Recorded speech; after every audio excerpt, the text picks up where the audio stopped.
It's 11:47 p.m. Your laptop is still open. The light is too bright for this hour. You tell yourself, just one more email. But there's another one, then another. Your phone vibrates. Slack, WhatsApp, calendar reminder. You don't even read anymore. You react. Tomorrow there's a meeting.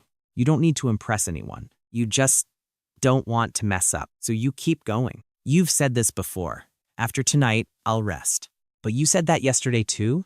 There's a small pause, a very small one, where you stop typing and a thought slips in quietly. Why am I doing this?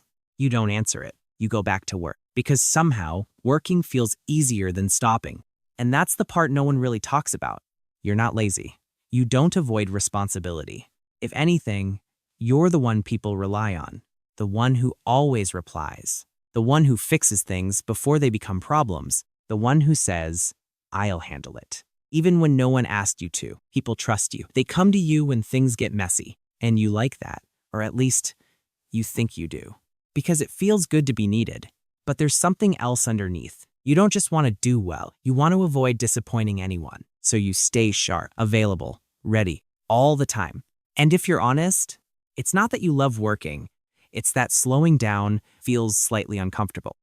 Like something might catch up to you if you stop. Burnout doesn't start when you're overwhelmed. It starts much earlier, at the point where people begin to trust you, rely on you, expect things from you, and you meet those expectations again and again. At first, it feels like growth. You're improving, becoming more capable, more efficient. But something quietly shifts. You stop asking, do I want to do this? And start asking, will this make things easier for everyone else? That's the moment it changes. Not into pressure, into something more invisible, something that feels like choice, but slowly stops being one. On the outside, you look fine. You're organized, responsive, easy to work with. People describe you as reliable, someone who doesn't create problems.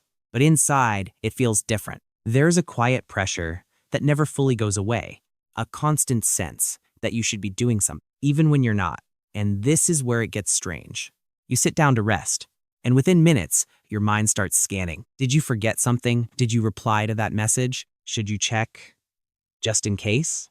You tell yourself to relax, but your body doesn't follow, because rest doesn't feel like rest. It feels like delay, like something is waiting on the other side of it.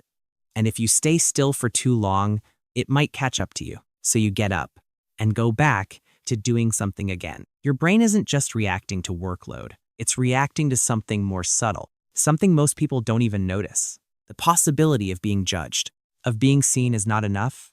To your nervous system, that doesn't feel small. It feels like risk. So it tries to protect you, not by slowing you down, but by pushing you forward. Do more, respond faster, stay ahead. Each time you meet expectations, your brain gives you a small signal. You're safe, not happy, not fulfilled, just safe.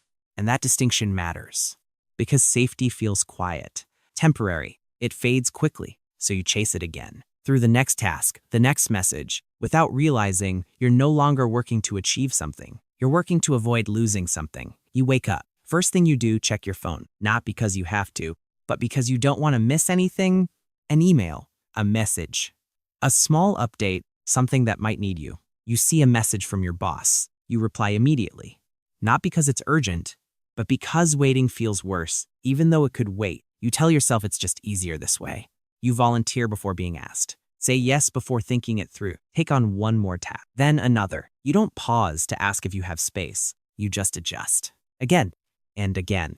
Because saying no feels slightly uncomfortable. Not dramatics. Just enough to make you avoid it. At first, it's just small things. You stay a little longer. Do a little more. Nothing dramatic. Then it repeats. You become the person who always steps in. The one who fixes things. People start expecting it. And you don't correct them. Because it feels right. Like this is who you are. So you keep doing it. Not just when needed, but all the time. And slowly, something shifts. It's no longer about the task. It becomes about you. Your role. Your identity. I'm the reliable one. I don't drop things. You don't question it anymore. Because without it, you're not sure what replaces it. So you hold on to it, even when it starts costing you more than you notice. This might sound uncomfortable, but maybe the problem isn't that you're doing too much.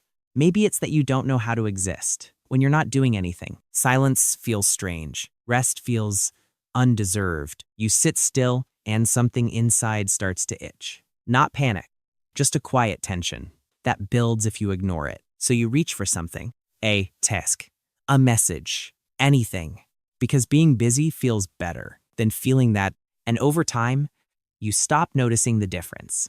You work more, things stay under control, you feel a bit better.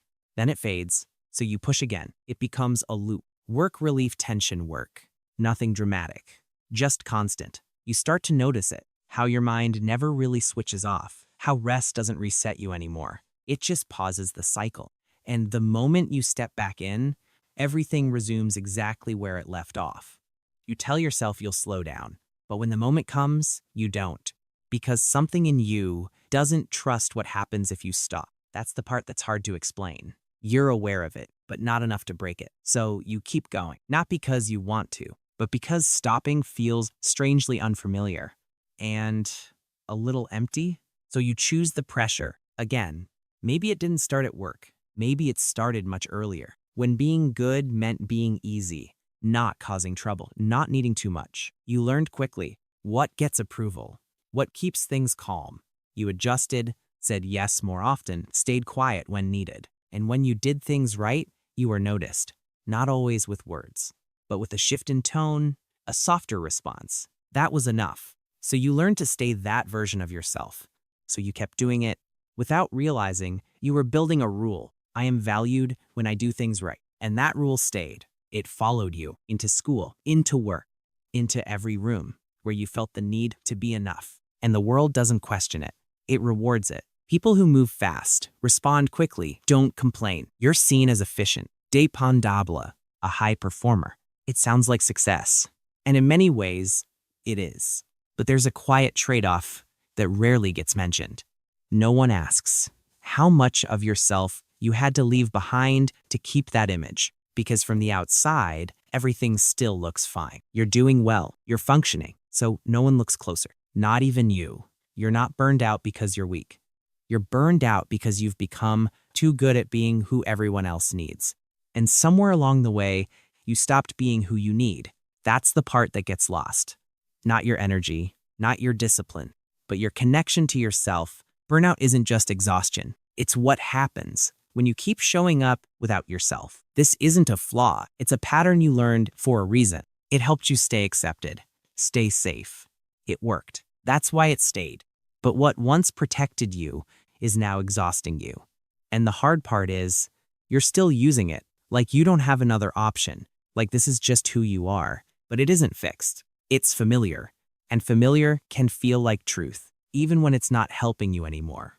Maybe the answer isn't to do less. Maybe it's to stop measuring your worth by how much you can handle. That sounds simple, but it isn't. Because it means sitting with yourself without proving anything. No task, no urgency, just you. And for a while, that might feel uncomfortable, empty even. But maybe that emptiness isn't something to fix. Maybe it's just something you've been avoiding. And if you don't immediately fill it, if you just stay there a little longer, you might start to notice something new. Not pressure, not expectation, just a quieter version of you that was always there, waiting